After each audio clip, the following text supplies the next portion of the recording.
Hello बच्चों, कैसे हो आप लोग? मज़े में?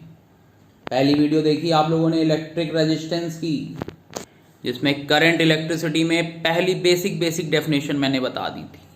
ठीक है, जितना भी बेसिक चीज़ें थी वहाँ पर क्या क्या था, electric current, current density, quantity कौन सी है, स्केलर वेक्टर, मोबिलिटी क्या था, relaxation time, free electron, mean free path, ये सारी चीज़ें हम लोगों ने कवर कर ली थी।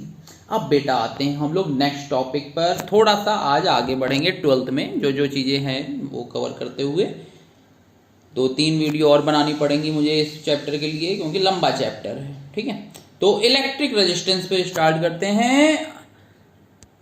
आई एम धीरज कपूर, सब लोग जानते ही हो मुझे, और आप देख रहे हो आपका प्यारा सा चैनल कपूर ऑनलाइन क्लासेस। तो कॉपी पेन निकाल लो, अब आज की क्लास बहुत इंपॉर्टेंट है बेटा, तो तफरीबाजी से हट करके हमें फोकस करना है। ठीक है, फोकस करेंगे तभी कुछ समझ में आएगा, और ज़िंदगी में तफरीबाजी करते रहेंगे। तो इलेक्ट्रिक रेजिस्टेंस पे हम बात करेंगे। तो what is electric resistance? It is the obstruction offered by the conductor in the path of current, and it is defined as the ratio of potential difference applied across the conductor to the current flowing through the conductor. कुल मिलाकर के जो इतनी लंबी English लिखी है उसका मतलब ये है कि करंट जो होती रेजिस्टेंस जो होता है कि जब करंट फ्लो कर रही होती है तो करंट के फ्लो करने में जो ऑब्स्ट्रक्शन आते हैं रास्ते में, उसी को हम लोग टेक्निकल टर्म देते हैं इलेक्ट्रिक रेजिस्टेंस। अब तुम्हें पता है कि करंट तो फ्लो करती नहीं है, कर फ्लो एक्चुअल में क्या करता है, चार्ज। तो चार्ज को फ्लो करते हैं, तो उसी को अगर हम कैलकुलेट करें तो पोटेंशियल डिफरेंस अपॉन करंट, यही हमारा होता है आर। तो आर का फॉर्मूला आ गया V अपॉन आई, यूनिट हो गई वोल्ट पर एम्पियर, और यूनिट साइंटिस्ट के नेम पर ओम हो जाएगी। ठीक है, रेजिस्टेंस का जस्ट रिवर्स होता है कंडक्टेंस। तो कंडक्टेंस हो गया, it is the reciprocal of resistance, G equal to 1/R। Unit क्या हो गई, ओम इनवर्स, और मो और सीमेन होती है। ठीक है, ओम्स लॉ, ये इंपॉर्टेंट टॉपिक है बेटा, ये इंपॉर्टेंट टॉपिक हो जाएगा। तो ओम्स लॉ देखो, सो ओम्स लॉ जो है वो इम्पॉर्टेंट टॉपिक है। तो ओम्स लॉ इम्पॉर्टेंट है बेटा, ये 1 मार्क्स का बोर्ड में आता है, स्टेट ओम्स लॉ। तो ओम्स लॉ में देखो क्या है, ओम्स लॉ में it states that if physical condition such as temperature, mechanical strain etcetera remains unchange, then the current flowing through the conductor will be directly proportional to applied potential difference. So I proportional to V, proportionality sign हटेगा तो constant आएगा, तो आ गया I equal to constant into V। R equal to होता है V by I, तो 1 constant equal to constant, and यहाँ पे जो कांस्टेंट यूज होता है उसी को हम लोग बोलते हैं कंडक्टेंस। ओके, कंडक्टेंस को G से दिखाया था, क्लियर है। तो R इक्वल टू आ गया V बाई आई। प्रूविंग करनी है, ये स्टेटमेंट याद कर लो।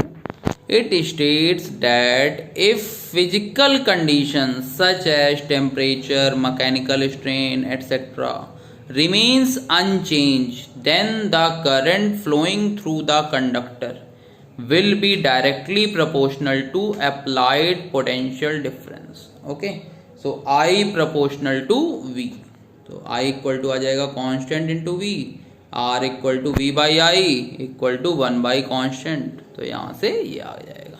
अब बात आती है proving of Ohm's law, proving करनी है हमें। तो एक्सप्रेशन फॉर इलेक्ट्रिक रेजिस्टेंस, वहाँ से रेजिस्टेंस का फॉर्मूला भी आ जाएगा। तो हमें देखो एक चीज़ पहले से ये पता है कि I इक्वल टू होता है NEAVD, क्योंकि अभी अभी हम लोगों ने प्रूव किया था फर्स्ट वीडियो में। यहाँ से VD equal to EV upon ML into tau, ये भी हमें पता है। तो अगर हम इन दोनों इक्वेशन को बैलेंस करें या VD की वैल्यू पुट कर दें, तो देखो I इक्वल टू आ जाएगा NEA EV upon ML into tau. ठीक है, E इंटू E हो गया E स्क्वायर, A बचा, टाउ बचा, ML बचा, तो हमने आई LHS में ले लिया और V इधर, और जो भी एक्स्ट्रा चीज़ें थी वो V के साथ ब्रैकेट में लगा ली। हमें क्या निकालना था? हमें निकालना था V अपॉन आई। तो हमने देखो नेक्स्ट पेज पे V बाई आई निकाला, तो ये आ गया M upon NE square tau into L by a. अब देखो यहाँ पर सारी चीज़ें कांस्टेंट है, मास भी कांस्टेंट, लेंथ भी कांस्टेंट, N भी कांस्टेंट, E भी कांस्टेंट, A भी कांस्टेंट, टाउ भी कांस्टेंट। टाउ कब वेरिएबल होगा? जब टेम्परेचर चेंज होगा। और ओम्स लॉ का स्टेटमेंट क्या था? ओम्स लॉ ने पहले ही कह दिया था कि अगर फिजिकल कंडीशन सेम है तभी ये पॉसिबिलिटी हो सकती है। तो R equal to V upon I, that means M L upon NE square A into tau. ये एक्सप्रेशन हो गया कैपिटल R का। तो वही देखो फिर लिखा हुआ है, if physical condition remains unchanged and all the value in RHS is constant, so V upon I equal to R, so it is constant, which is Ohm's law. Ohm's law is clear to all of you. ठीक है, अब बात करते हैं graphical forms of Ohm's law. Graphical देखो क्या है, अगर भाई V अपॉन आई कांस्टेंट है तो V equal to I R, हम लोग इक्वेशन पढ़ते ही आ रहे हैं, y equal to M X. तो इसका मतलब ये जो लाइन होगी वो क्या हो जाएगी? इनक्लाइन लाइन ऐसे बन जाएगी। ठीक है, और ये जो एंगल होगा इसी का अगर हम tan थीटा निकाल लें तो वो हमें क्या बताएगा? वो बताएगा r की वैल्यू कब, ये ध्यान रखना, y एक्सिस पे क्या होना चाहिए? v, और x एक्सिस पे क्या होना चाहिए? i होना चाहिए। क्लियर? तो यहाँ से ये सारी चीजें आ जाएंगी। फिर बात आती है ओमिक कंडक्टर और सर्किट। इसमें क्या है भाई? जो ओम्स लॉ को फॉलो करें वो ओमिक, जो ओम्स लॉ को फॉलो नहीं करें वो नॉन ओमिक। नाम से समझ में आ रहा है। तो टाइम वेस्ट नहीं करते हैं क्योंकि टाइम बहुत अनमोल है आप लोगों का। और बेटा कहीं पे भी अगर तुम लोगों को लगता है कि बहुत जल्दी में हम चल रहे हैं तो कुछ नोट करना है तुम्हें, तो वहाँ पर पॉज कर लिया करो। क्योंकि क्या है ना कि अगर हम रुकेंगे तो ये वीडियो का जो साइज होता जाएगा वो बहुत लंबा होता जाएगा। तो जब तुम लोग थंबनेल पे देखोगे कि इलेक्ट्रिक रेजिस्टेंस 2 घंटे का है पहला पार्ट, तो आधी हिम्मत तो वैसे ही हट जाती है, क्योंकि हम लोग मोटी बुक देख करके उठाने की हिम्मत नहीं करते उसको। ठीक है, तो इसलिए मैं फालतू की बात बिल्कुल नहीं करूँगा। और तुम लोगों को नोट इसीलिए मैंने बोर्ड पे नहीं पढ़ाया, क्योंकि अगर मैं बोर्ड पे पढ़ाता तो वो सारी चीज़ें दिक्कत आती, क्योंकि टाइम बहुत वेस्ट होता है उसमें, थोड़ा सा इंटरेक्शन ज़्यादा होता है, आई नो। इसीलिए थोड़ी ये दिक्कत थी कि बोर्ड पे मैंने इसीलिए नहीं स्टार्ट की क्लासें, क्योंकि बोर्ड में हर एक चीज़ में दिक्कत आती है। और वीडियो का साइज जो होता है वो उतने ही कंटेंट के लिए, जो यहाँ पे 20 मिनट में बन जा रही हैं, तुम्हें भी लग रहा है 20 मिनट की है छोटी वीडियो, तो यहाँ पे पूरा सार निकल के आ रहा है, पूरी समरी मैं तुम्हें एक से अच्छे से एक्सप्लेन कर दे रहा हूँ। जहाँ पर तब भी कोई डाउट आए, डाउट तो आएगा ही, क्योंकि अगर पढ़ोगे, सही से पढ़ोगे तो डाउट आएगा। अगर केवल देखने आते हो मेरा चेहरा तो डाउट बिल्कुल नहीं आएगा। अगर जो चेहरा देखने आते हैं कि सर ने कैसे बनाई है वीडियो, कई दूसरे चैनल वाले भी होते हैं वो आते हैं देखने की वीडियो कैसे बनाते हैं, तो वो उनको कोई डाउट नहीं आता, तो कमेंट में उनकी आने की ज़रूरत भी नहीं है, बस उनका आ जाता है एक बार वेरी नाइस सर। लेकिन जिनको डाउट है वो बेटा सही से करो, और कहीं पे भी अगर तुम्हें लगता है स्पीड ज़्यादा हो रही है तो पॉज कर लो, या मुझे बता दो कि ये टॉपिक क्लियर नहीं है, तो मैं उसके लिए फिर से कुछ ना कुछ ऑप्शन निकाल करके तुम्हें बता दूंगा। ठीक है, तो ओमिक कंडक्टर सर्किट समझ में आ गया। द कंडक्टर और device which obey Ohm's law for which V I graph is straight line are ohmic conductor. अगर ग्राफ स्ट्रेट लाइन है तो वो ओमिक है, ग्राफ स्ट्रेट लाइन नहीं है तो वो क्या है? नॉन ओमिक है। जैसे जंक्शन डायोड या ट्रांजिस्टर की बात करें, और इसमें अगर हम बात करें मीटर ब्रिज की या व्हीट स्टोन की, एग्जांपल है ये। डायनेमिक रेजिस्टेंस क्या है? अच्छा, डायनेमिक रेजिस्टेंस हमें भी समझ में आ रहा है, जो रेजिस्टेंस क्या हो? वेरिएट करे। जो रेजिस्टेंस वेरिएट करेगा वो क्या होगा? डायनेमिक रेजिस्टेंस होगा। तो फॉर नॉन ओमिक डिवाइसेस और circuit the ratio of small change in voltage to the small change in current is called dynamic resistance. Limitation क्या है ओम्स लॉ की? लिमिटेशन है Ohm's law is valid only when physical condition remains unchange. Ohm law is valid only when weakly current is passed through a conductor. अगर weakly current है तभी ये Ohm's law follow करेगा। ठीक है, अब फैक्टर्स कौन कौन से हैं भाई? फैक्टर्स की भी बात आएगी, तो फैक्टर्स में देख लो फॉर्मूले में जो जो चीज़ें आ रही हैं उसमें जो फिजिकल में आ जाएंगी उस पर वेरिएट करेगा ही करेगा। तो देखो R इक्वल टू एम, मास तो कांस्टेंट रहेगा, नंबर ऑफ फ्री इलेक्ट्रॉन भी मान लो कांस्टेंट हो गए, ई भी कांस्टेंट है। तो बात आई L, capital A and tau, इन तीनों पे डिपेंड करेगा। तो देख लो R directly proportional to L, R inversely proportional to 1/, ये फॉर्मूले से ही समझ में आ रहा है, ऐसी कोई नीड तो है नहीं इसको बताने की, तब भी देखो एक बार बता देता हूँ। R directly proportional to L फॉर्मूले से ऊपर ऊपर है, आर और ए नीचे हैं, इनवर्सली हो गया। तो ये दोनों पॉइंट समझ में आ गए। थर्ड पॉइंट क्या है कि अगर हम टेम्परेचर ज़्यादा करते हैं, ठीक है, तो टेम्परेचर अगर हम ज़्यादा करेंगे तो रेजिस्टेंस क्या होगा, ज़्यादा होगा। ये हम लोग किसके केस में बता रहे हैं, ये बता रहे हैं हम लोग मेटल के केस में, कंडक्टर के केस में, ठीक है। यहाँ पे हेडिंग थी कंडक्टर। क्यों ज़्यादा होगा, क्यों टेम्परेचर ज़्यादा करने पर रेजिस्टेंस की वैल्यू ज़्यादा होगी, क्योंकि टेम्परेचर ज़्यादा करने पर रिलैक्सेशन टाइम क्या होगा, कम होगा। क्लियर है इतना। टेम्परेचर अगर हम ज़्यादा करेंगे तो टाउ इनवर्सली प्रोपोर्शनल टू क्या होता है, टेम्परेचर। हमने टेम्परेचर को ज़्यादा किया तो टाउ की वैल्यू क्या हो गई, कम हो गई। टाउ की वैल्यू कम हुई तो रेजिस्टेंस की वैल्यू क्या हो गई, इंक्रीज कर गई। तो टेम्परेचर ज़्यादा करने पे रेजिस्टेंस क्या होगा, इंक्रीज कर जाएगा।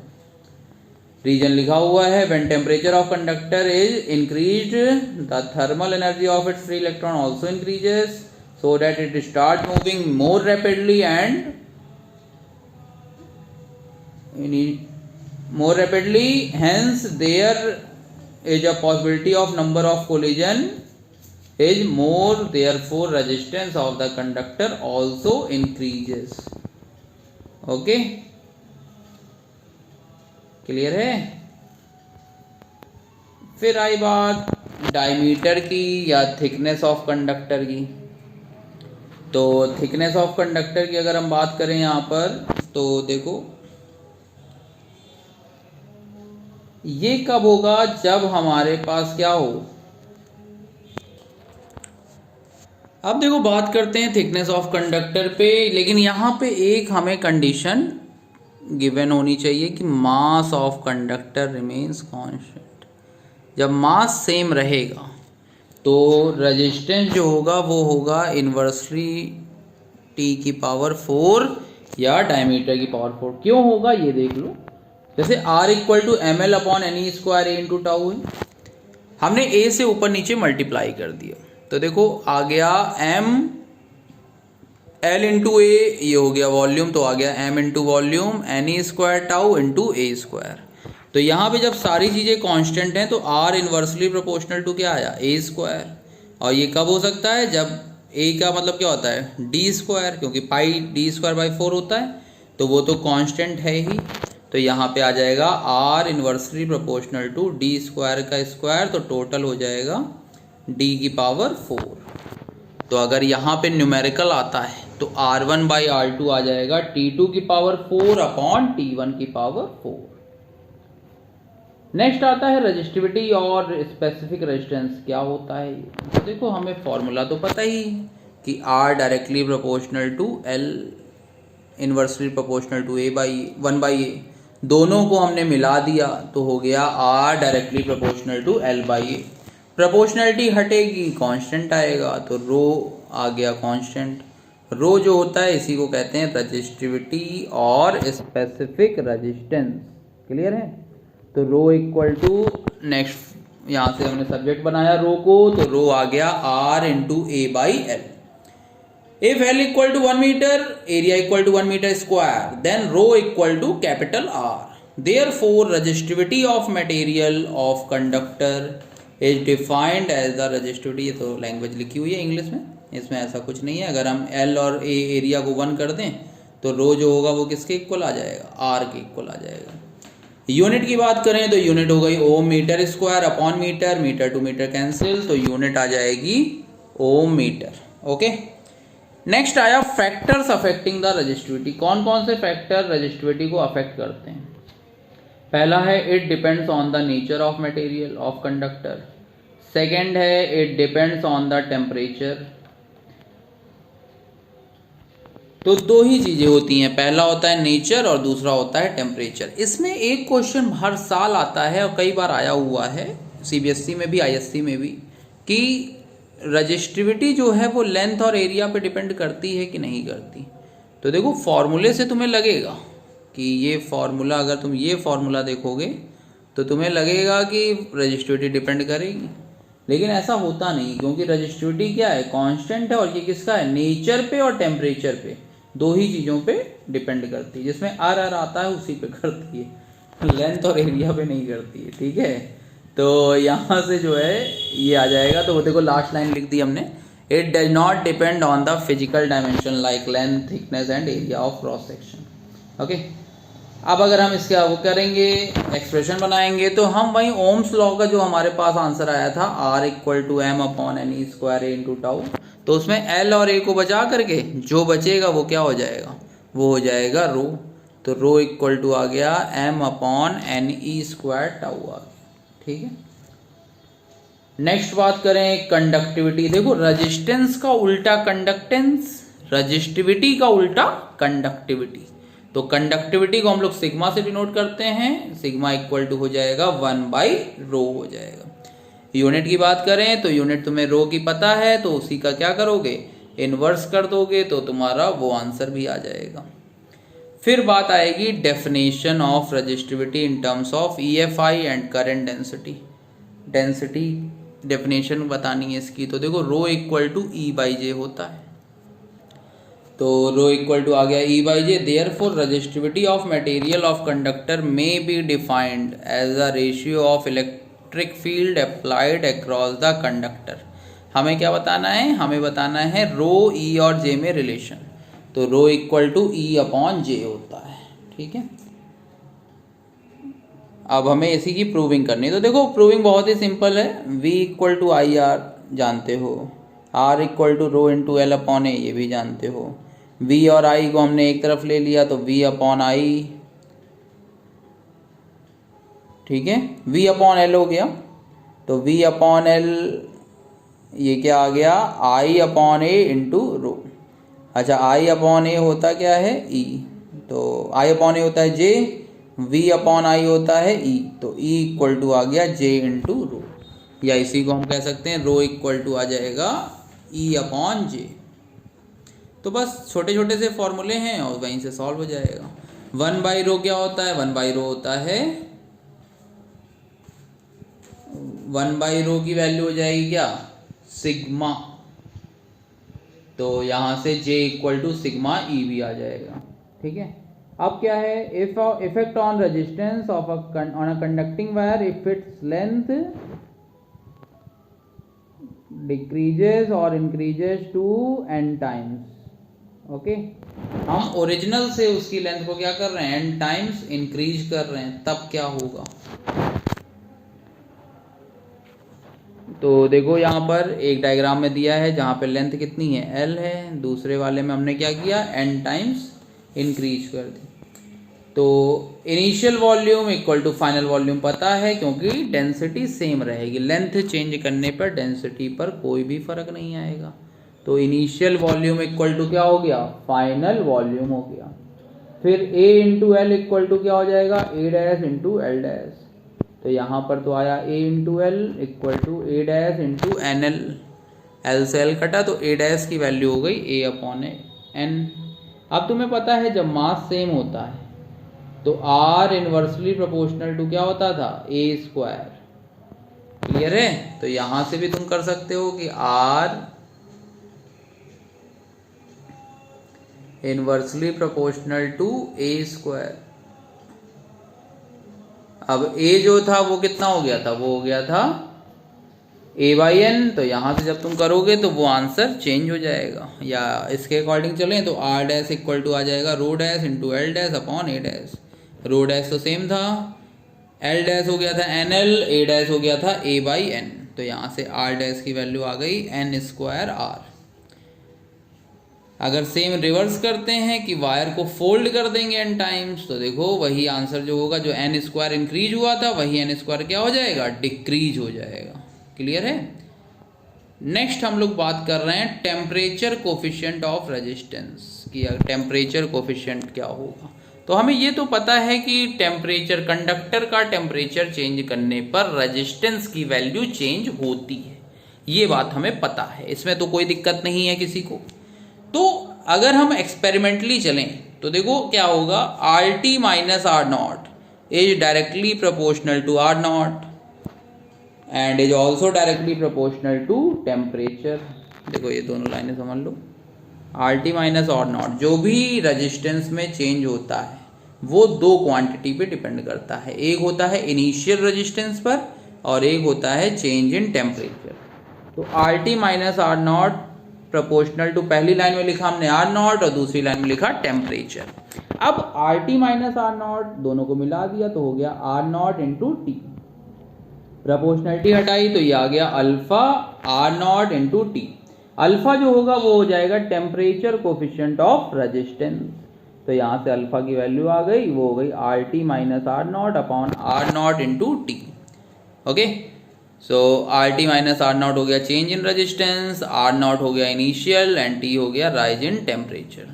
Therefore, temperature coefficient of resistance may be defined as the change in resistance per unit initial resistance per degree. Okay. तो आर टी इक्वल टू यहाँ से सॉल्व करोगे तो ये आ जाएगा R nought bracket 1 plus alpha T.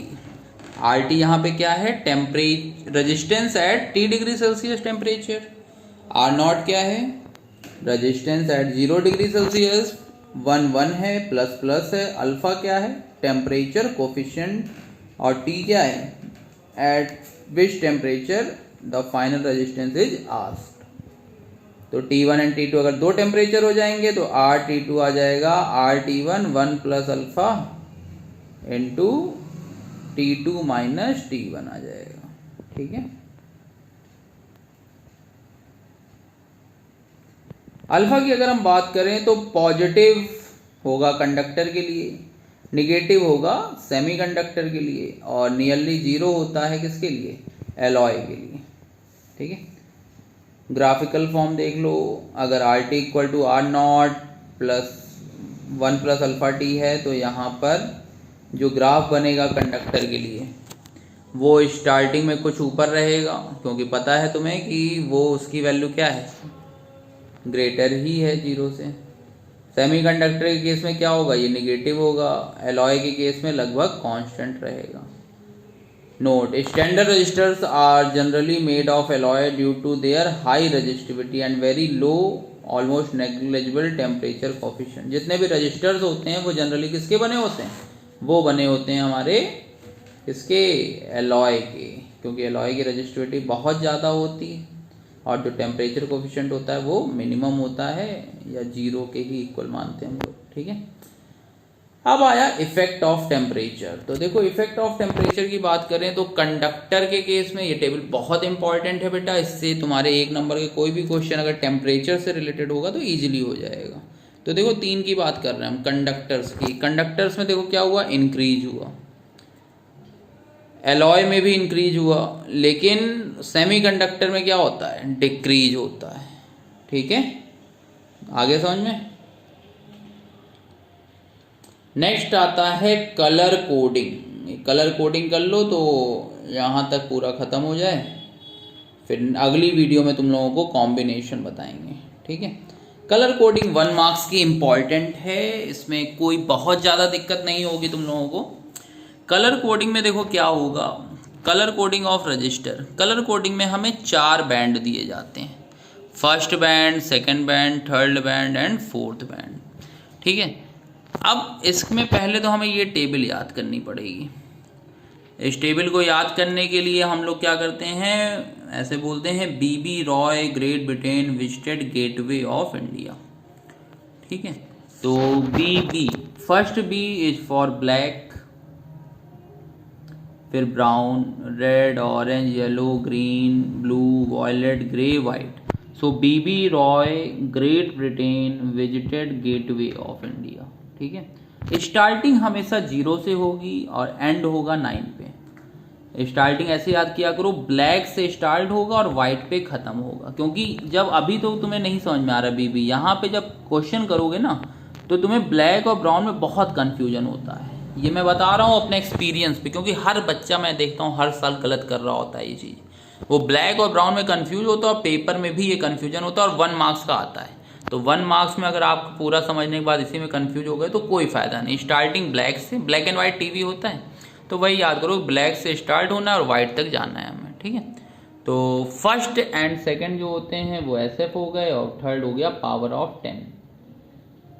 चौथा होता है टॉलरेंस के लिए, कि उसकी वायर की औकात कितनी है, वो कितना झेल सकता है। तो गोल्ड के लिए 5%, सिल्वर के लिए 10% और नो कलर के लिए 20%। अब हम लोग एक क्वेश्चन लगाते हैं तो इससे समझ में आ जाएगा हमें, बहुत सिंपल है, टफ नहीं है कुछ भी। देखो आया रेड ब्राउन ग्रे सिल्वर, ठीक है। तो रेड ब्राउन ग्रे सिल्वर, तो सबसे पहले देखो 1 2 फर्स्ट ऐसे बना लो, फर्स्ट सेकंड थर्ड और फोर्थ, ठीक है। जो पहले के 2 नंबर हैं वो तो हमें एज इट इज उतारने हैं, तो वो तुम्हें टेबल याद होना चाहिए बीबी रॉय वाला। तो देखो 0 से स्टार्ट हुआ था ब्लैक से, बी रॉय, तो 0 1 2, तो फर्स्ट में आया 2। फिर आया ब्राउन ब्लैक BB, तो ये हो गया 1। तो शुरू के 2 नंबर तो एज इट इज हो गए, इनटू, उसके बाद इनटू आता है। थर्ड बैंड के लिए पावर में बात चलती है, तो 10 की पावर। अब अगर हम पूरा डिस्कस करें तो BB Roy Great Britain visited Gateway of India, ठीक है। तो विजिटेड गेटवे ऑफ इंडिया है, तो 10 ग्रे के लिए नंबर जो होता है वो होता है 8, तो ये आ गया 21 इंटू 10 की पावर 8। अब लास्ट वाला है टॉलरेंस के लिए, तो प्लस माइनस, मतलब उससे ज़्यादा भी झेल सकता है, उससे कम भी झेल सकता है। और सिल्वर की औकात कितनी थी, सिल्वर की औकात थी 10% की। तो रेजिस्टेंस समझ में आया, 2 1 into 10 raise to power 8 plus minus 10%। पहला जो होगा वो नंबर के लिए, पहला दूसरा तो नंबर रखना है हमें, कोई कन्फ्यूजन नहीं। तीसरा आएगा 10 की मल्टीपल में, चौथा आता है टॉलरेंस में, okay. So final answer is 21 into 10 की पावर 8 प्लस माइनस 10%। अच्छा अब मान लो कि उन्होंने हमें value they the, right the coding of 2500 plus minus 5%। देखो एक हमने तुम्हें एग्जाम्पल बताया जिसमें कलर दिया हुआ था हमें, और हमें क्या बतानी थी, वैल्यू। अब दूसरा एग्जाम्पल हम तुम्हें दे रहे हैं जिसमें हमें वैल्यू दी हुई है और हमें बताना क्या है, हमें बताना है कलर। तो देखो 2500, डेट मीन्स हमें पहले से पता है कि शुरू में बस 2 ही नंबर आते हैं, उसके बाद 0 को हम किस में चेंज करते हैं, पावर में।